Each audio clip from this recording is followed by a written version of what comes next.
Welcome to SE Podcast Teach&Talk โดยศูนย์วิทยาศาสตร์เพื่อการศึกษาก้าวใหม่ก้าวแห่งคุณภาพเพื่อปวงชน Greeting and welcome back to SCE Teach&Talk Podcast Spotify with me, Nanapat Topan, educator, practitioner from Science Center for Education and Bangkok Planetarium. So every week we're serving science to your doorstep by Science Center for Education, where we will talk, share, and cover some interesting, knowledgeable, and educational topics. Yes, in the first 3 weeks, we're covering a lot about space stuff, but can you blame me? We just have exciting news about space almost every day. It's mind-blowing if you ask me. But of course, as we promised, that we will talk, share, and cover interesting, knowledgeable, educational topics, meaning everything that goes on in our daily life, especially something that's science-related, which basically everything. So this week, to honor that promise, instead of talking more about space, let's talk about health science a little bit. Because as you know, no one missed that 2 years of the COVID breakout and that we had the pandemic. And then not so far long after we just recovered from the COVID-19 and everything has been paused and stopped and halt, and we're just going back to do our business as normal, here's come another warning from the World Health Organization, or WHO, the one and only monkeypox. This week, I would like to inform you guys more about the monkeypox, since we probably have known and have heard a lot about COVID-19. But, let's take a look at this new thing that we have to be careful about. The monkeypox, symptoms, treatment, and vaccines. So let's go back a little bit and talk more about monkeypox. Monkeypox is not truly a new thing. It has been there for a while. So monkeypox virus belongs to the orthodox virus genus within the Poxvirinae family of viruses. A lot of people might not get that. It's called Poxvirinae family of viruses. Other viruses in the orthopox virus genus include the viruses that cause variola or smallpox, cowpox, camelpox. So you have heard of smallpox and cowpox before. So these stuff has been there for a while. According to the Center of Diseases Control and the Prevention, or the CDC, these all belong to the same family. And according to the World Health Organization, there are 2 distinct clades, or we would call genetically related groups of monkeypox viruses.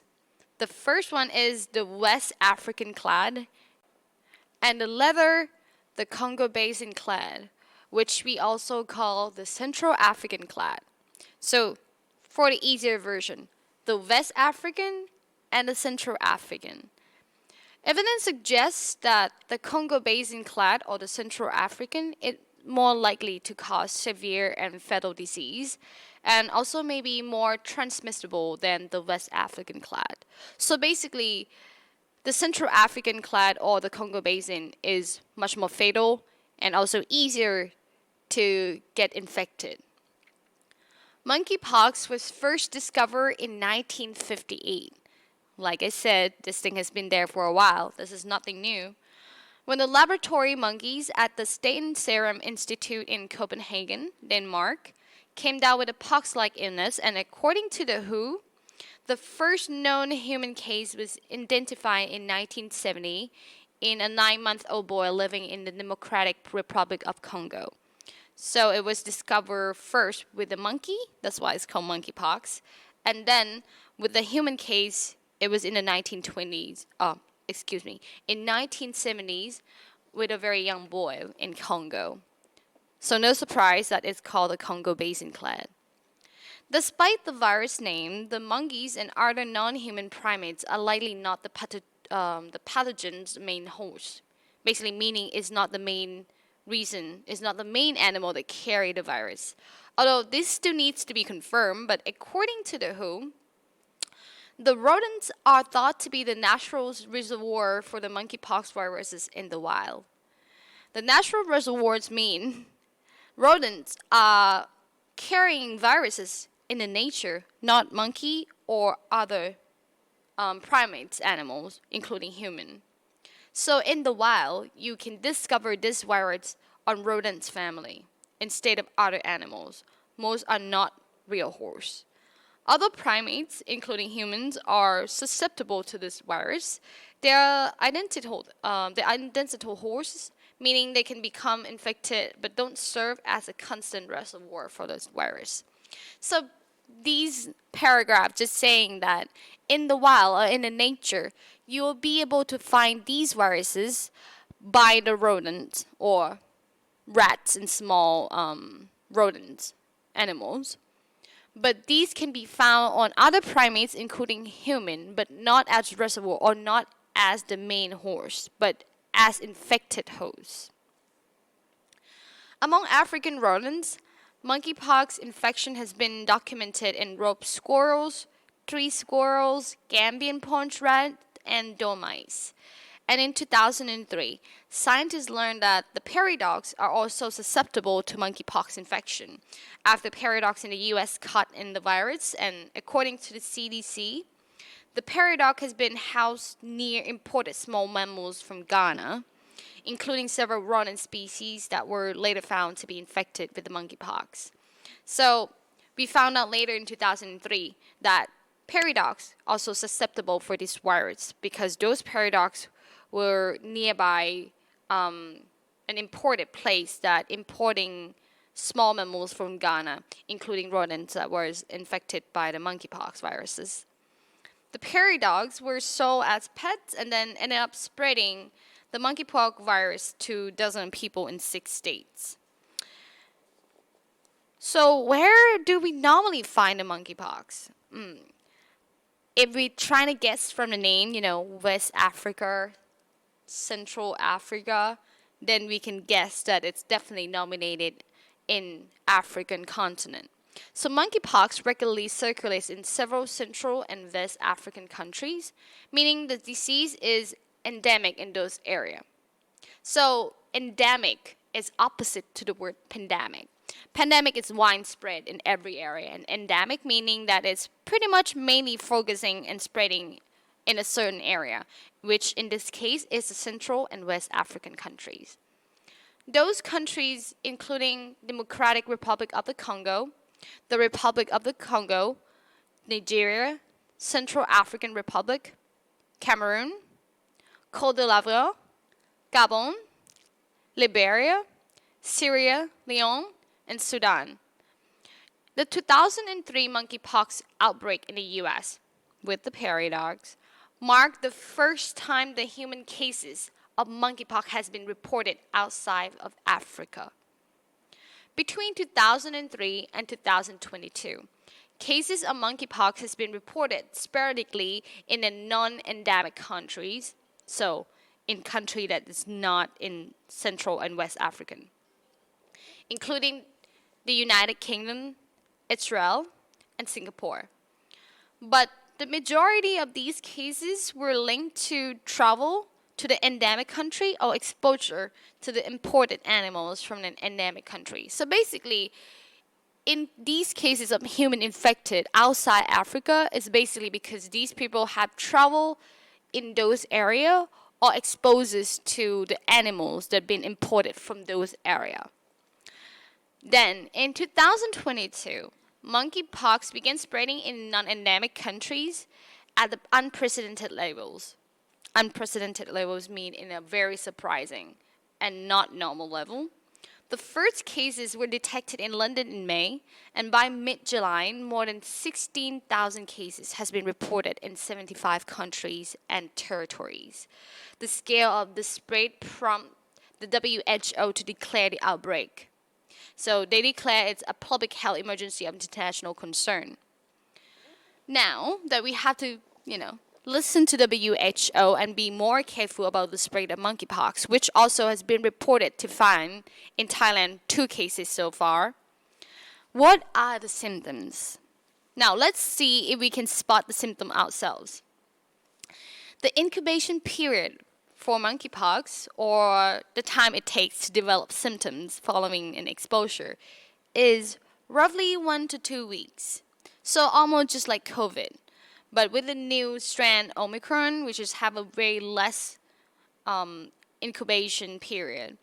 Typically, monkeypox infections start with the flu-like symptoms, including fever, headache, muscle aches, fatigue, swollen lymph nodes. So lymph nodes is the swelling near your glands, like under your shin.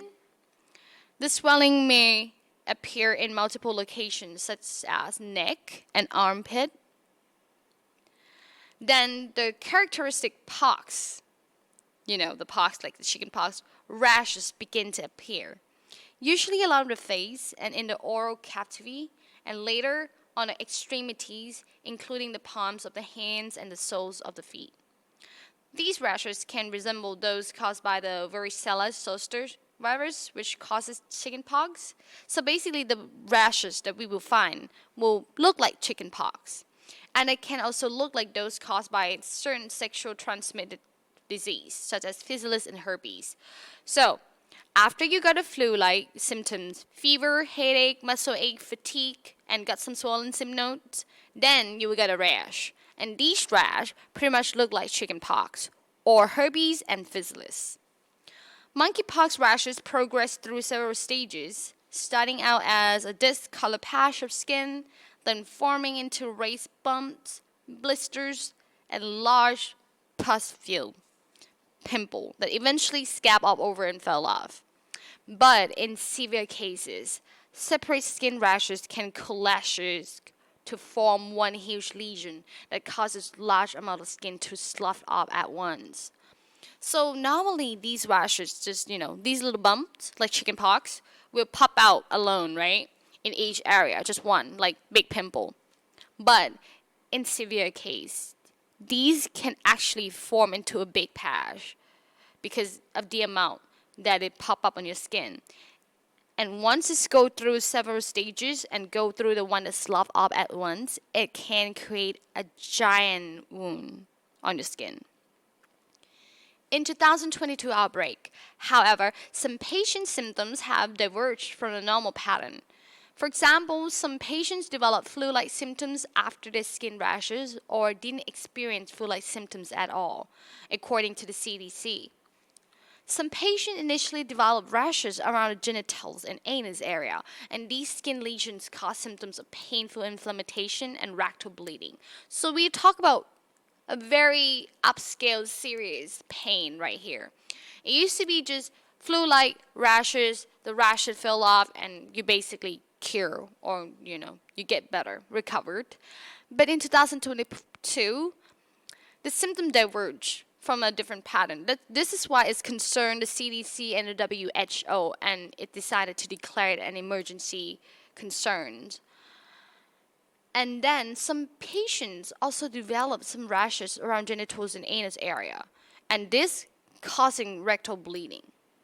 Sometimes some patients have had rashes in different stages of progression at the same body site, which is very unusual. In most cases, the symptoms of monkeypox remain quite fairly mild and resolve in 2 to 4 weeks. So it's basically cure itself. It's viruses, we let our body fight it off. However, some groups, which including children younger than 8 and people with weakened immune system or a history of asthma, and people who are pregnant or breastfeeding, face a greater risk of developing severe monkeypox infection than the general public, according to CDC.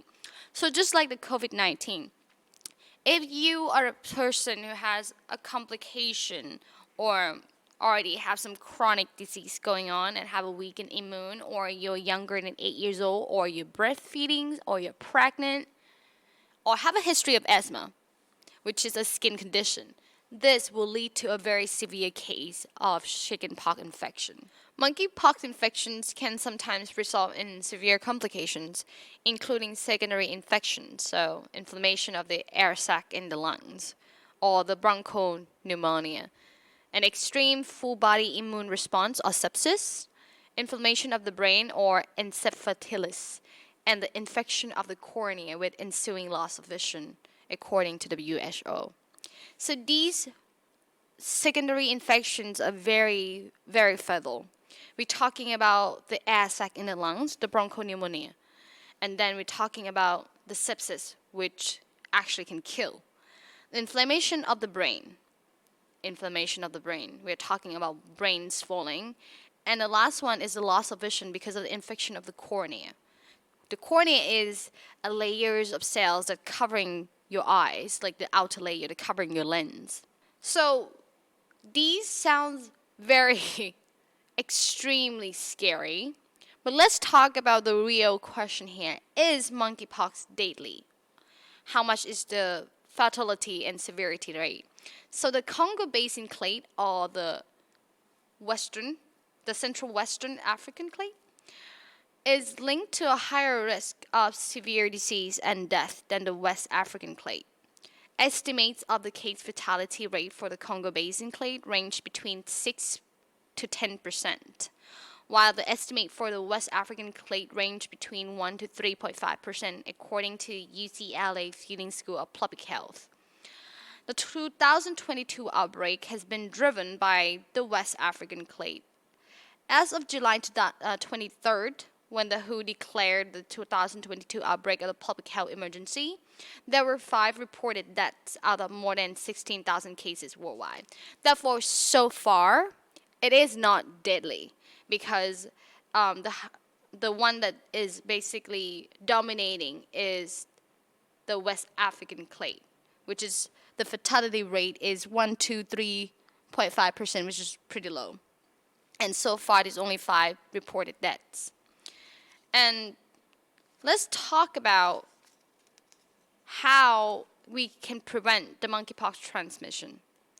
So, according to the CDC, they offer the following tips to prevent the spread of the monkeypox. First, avoid close skin-to-skin contact with people who have rash that look like monkeypox. Second, do not touch the rashes or scab off a person with monkeypox. Third, do not kiss, hug, cuddle, or have sex with someone who has monkeypox. Fourth, do not share eating utensils or cups with person who has monkeypox. Fifth, do not handle or touch the bedding, towels, or clothing of the person who is infected. Sixth, wash your hands often with soap and water or use an alcohol-based hand sanitizer. Again, wash your hands often with soap and water or use an alcohol-based hand sanitizer. Well, during this time, we have to do it anyway, so do more of those. And lastly, within Central and West Africa, avoid contact with animals that can spread the monkeypox virus, such as rodents and primates. Also avoid sick or dead animals as well as bedding or another materials that have touched. So if you're traveling to Central and West Africa, because you have to, avoid animals. Small mammal animals, especially rodents. And don't touch anything they touch. And wash your hand with soap and water often, or always carry your alcohol hand sanitizer. And people might ask, what if you've been exposed or, have some symptoms? So the CDC advises that at the point the individual may be directed to seek diagnostic testing, and doctors should evaluate whether they are at risk of severe disease or require treatment in the hospital. So people who have recently been exposed to monkeypox also have been given one of the 2 vaccines, which is Jynneos or ICAM 2000, to reduce the severity of their symptoms. So far, if you have some symptom that you're quite not sure if you have it, just go see a doctor and ask them. They will evaluate and diagnose you. Now, let's talk about treatment for monkeypox. So far, there are no drugs specifically approved to treat monkeypox, and many people recover without the need of specific treatment. So, like I said, 16,000 cases, only reported death 5 so far. And it usually goes away after 2 to 4 weeks. However, in severe cases, patients may receive antiviral medications intended to treat other infections. For example, they may receive the tectovirimat, or the brand name is TPOXX, which is designed to treat smallpox and also works against other orthopoxviruses, according to the CDC.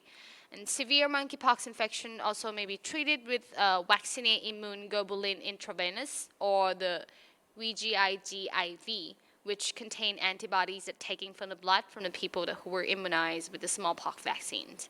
So, in conclusion, what do we do? First, do not panic. Second, wash your hand with soap and water often, and always carry your hand sanitizer, aka the spray alcohol, with 70% of alcohol at the very least. Third, avoiding small mammals, small animals, rodents especially, or avoiding sick or dead animal. Do not touch it, especially if you're going to Western Africa. Do not go there unless you really have to. And if you see anyone that's showing the symptom that may resemble the monkeypox, advise them to go see a doctor or alert someone who have the authority if you have to. But so far so good. We don't have to worry about it so much. Just make sure that you wash your hands, use your facial mask, and don't touch random things. Alright. Too bad today our time is over. Don't forget to follow us for updates and more information on www.sciplanet.org, Facebook fan page, YouTube, Science Center for Education and Bangkok Planetarium, Spotify, Google Podcasts, Teach and Talk. And don't forget to tune in. Until later time. For today, I'll say goodbye. Thank you.